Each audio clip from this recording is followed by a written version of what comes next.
चाणक्य जी कहते हैं, घर वह नहीं होता है जो चार दीवारी से मिलकर बना होता है। घर वह होता है जहाँ पर समझदार सदस्य रहते हैं और उन सदस्यों में एक मुख्य व्यक्ति होता है जो घर का मुखिया कहलाता है। घर के मुखिया को विवेकशील होना चाहिए। अपने साथ रहने वाले हर सदस्य की मन की बात समझनी चाहिए। एक घर तब तक घर नहीं जब तक घर का मुखिया जिम्मेदार ना हो। चाणक्य जी ने फिर से कहा है कि घर का मुखिया इस तरह से बिल्कुल नहीं होना चाहिए कि दूसरों पर शासन करे और खुद ना सुधरा हुआ हो। आप जरा सोचिए, आप किस तरह के मुखिया हैं। आपकी मौजूदगी लोगों में डर पैदा करती है कि आपको देखकर लोग खुश होते हैं। अगर आपको देखकर लोगों में डर पैदा होता है तो यह अच्छी बात नहीं है। आप उन सभी से घुल मिल कर रहो, सबकी समस्याएं पूछो, सबकी जिम्मेदारी लो, ताकि घर के सदस्य आपसे सहजता महसूस करें। ना कि घर के सदस्य आपसे डरें, बल्कि आपको देखकर वो लोग खुश हों। घर का मुखिया का मतलब यह नहीं है कि पैसे कमाना और सबको खिलाना पिलाना, सबकी ज़रूरतें पूरी करना। घर के मुखिया को चाहिए कि घर के सभी सदस्यों से बहुत ही प्यार से रहें। और जब घर का मुखिया बाकी सभी सदस्यों के साथ प्यार से रहेगा, सबको समझेगा, तो घर वाले भी सम्मान करेंगे।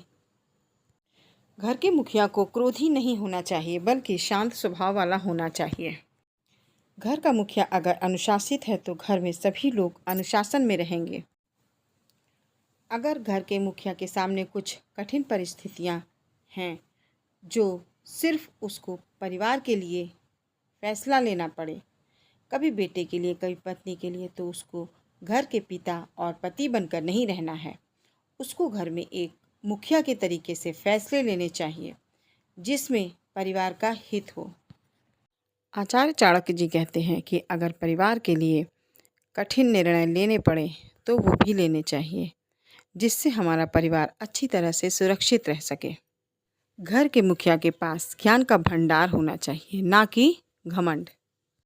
चाणक्य नीति के अनुसार घर के मुखिया को समय के साथ बदलना भी चाहिए।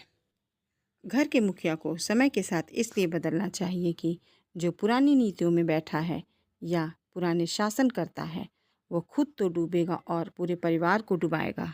घर के मुखिया को किसी भी बात का घमंड नहीं करना चाहिए, चाहे वो छोटा हो या बड़ा। जो भी सीखने की चीज़ है तो उससे सीखनी चाहिए।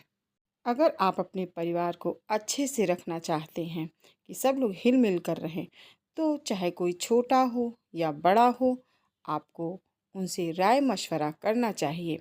जो बात सही लगे उसी पर निर्णय लेना चाहिए। ये नहीं कि अपने फैसले में खुद ही शामिल रहो, जबकि परिवार लोगों को भी शामिल करना चाहिए कि आगे क्या करना है। जिसमें जिसकी ज़्यादा सहमति हो वही कार्य करना चाहिए। घर का मुखिया केवल घर ही नहीं चलाता, जबकि वह अपने परिवार को एक जिंदगी देता है। घर के मुखिया को शांत रहना चाहिए। अगर वह खुद नहीं शांत रहेगा तो वह अपने परिवार को भी अच्छे से नहीं चला सकता।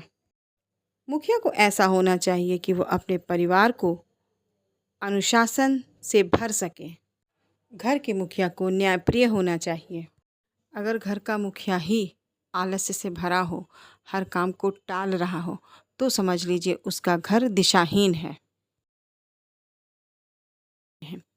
एक मुखिया का फैसला भावनाओं से ज़्यादा दिमाग से लेना चाहिए, बुद्धि से लेना चाहिए, विवेक से लेना चाहिए।